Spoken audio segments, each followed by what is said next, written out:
What's up guys, I'm Hannah and I'm going to show you the 5 most common trumpet mutes that any trumpet player would need in day-to-day practice, day-to-day rehearsal, and concerts.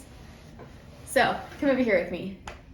So along this wall, I have the 5 most common trumpet mutes named. So personally, I think actually everybody thinks that the straight mute is the most important. Personally, I use the Stag aluminum straight mute. And here you have a list kind of what it's made of metal and cardboard. And because of that, then you get a very nasally sound. And high schools use this, middle schools use this, even some elementary bands use a straight mute. So we're gonna walk this way a little bit. And the next one is the cup mute.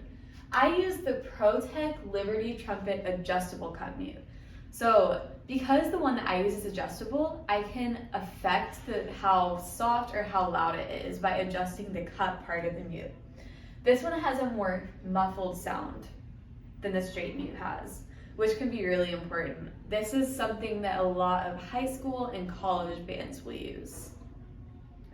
The next mute is the Harmon mute. So if you're only going to buy 2, buy the straight mute and the cup mute. But if you're going to be able to buy a 3rd, then you want the Harmon mute. This one's used a lot in jazz. I actually played a concert tonight and I used a Harmon mute. So I use the Harmon B mode aluminum trumpet wah-wah mute, which I know sounds really weird, but a lot of jazz players like Miles Davis used a mute like this, and you take the stem out. You can take the stem out or you can leave it in. But they would take it out and they would use their hand here and it would make a wah-wah sound. And so that's why an alternate name for it is the wah-wah mute. It's always made out of aluminum. I remember the first time I played it, I was like, oh my goodness, this sounds like Scottish bagpipes. So that's kind of the sound that this one makes. And again, you can find all 3 of these mutes that I use down below. So the 4th mute is a plunger, and it's actually not a mute. It's very cheap.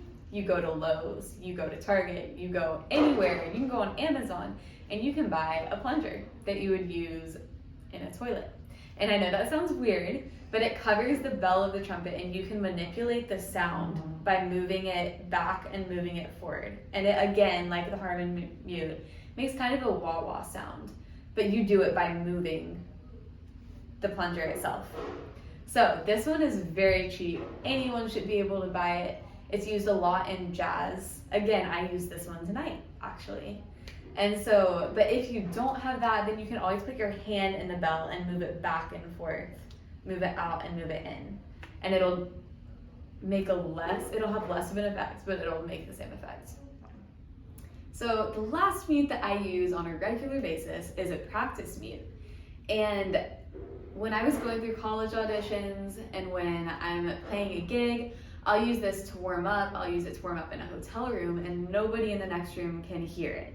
So the one that I use is called a SHMU, which is so weird, but it works really well. And it just has a tiny little hole and all of the air comes out of that. And you can hear it, but you have to be in very close proximity to hear it. So it works very well and I 1000% recommend that brand.